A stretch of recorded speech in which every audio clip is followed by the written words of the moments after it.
Welcome to జనం కోసం journalism news. విద్యార్థుల సమగ్ర అభివృద్ధి లక్ష్యంగా ఎస్ఆర్ గ్రూప్ ఇన్స్టిట్యూషన్స్ విద్యార్థుల తల్లిదండ్రులతో ప్రత్యేకమైన కార్యక్రమాలను నిర్వహిస్తున్నారు. అందులో భాగంగా హన్మకొండ జిల్లా పరకాల పట్టణంలోని ఎస్ఆర్ పాఠశాలలో ప్రిన్సిపాల్ విజయశ్రీ ఆధ్వర్యంలో తల్లిదండ్రులతో ప్రత్యేక కార్యక్రమాన్ని నిర్వహించారు. విద్యార్థుల్లో మంచి విలువలు, నైతికత, బాధ్యత, వ్యక్తిత్వ వికాసంతో పాటు విద్యార్థులకు బాధ్యతాయుతమైన మరియు ఆత్మవిశ్వాసం పెంపొందించే దిశగా ఉపాధ్యాయులతో పాటు తల్లిదండ్రులు సహకరించాలని ప్రిన్సిపాల్ విజయశ్రీ కోరారు. పెరుగుతున్న టెక్నాలజీకి అనుగుణంగా విద్యార్థులకు సరైన విద్యా ప్రమాణాలు అందిస్తామని పేర్కొన్నారు. ఈ కార్యక్రమంలో పాఠశాల వైస్ ప్రిన్సిపాల్ రతన్తో పాటు పాఠశాల ఉపాధ్యాయులు, తల్లిదండ్రులు పాల్గొన్నారు.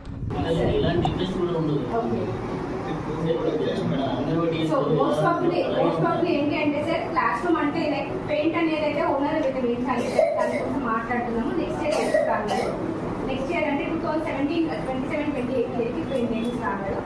అండ్ అరౌండ్ 2 lakhs మన రెంట్ ఉంది సార్. అది దాన్ని ఇంకా మనము ఇంక్రీజ్ చేయాలని చెప్పేసి అని ప్రిపేర్ చేసుకోవడం. ఇంకా మేనేజ్మెంట్తో మాట్లాడుతున్నాం.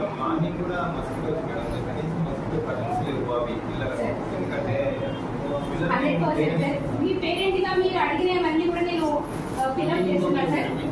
విండోస్కి నేను విండోస్ అయితే పెట్టించట్లేదు సార్, బట్ నేను 40 కర్టన్స్ తీసుకున్నాను ఈసారి. ప్రతి రూమ్కి కొత్త కర్టన్స్ వస్తున్నాయి సార్.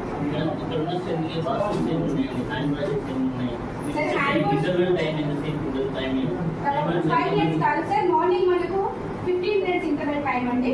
ఇంటర్వెల్ టైంలో పిల్లలు కొంతమంది నాన్ లోకల్ పిల్లలు కూడా బ్రేక్ఫాస్ట్ సపరేట్ చేసే కాబట్టి 15 minutes ఇచ్చాము. లంచ్ టైం వచ్చేసి 45 minutes ఉంటుంది సార్. 12-12:45 వరకు ఉంటుంది. ఈవినింగ్ బ్రేక్ ఒకటి ఉంటుంది సార్, 10 minutes ఉంటుంది.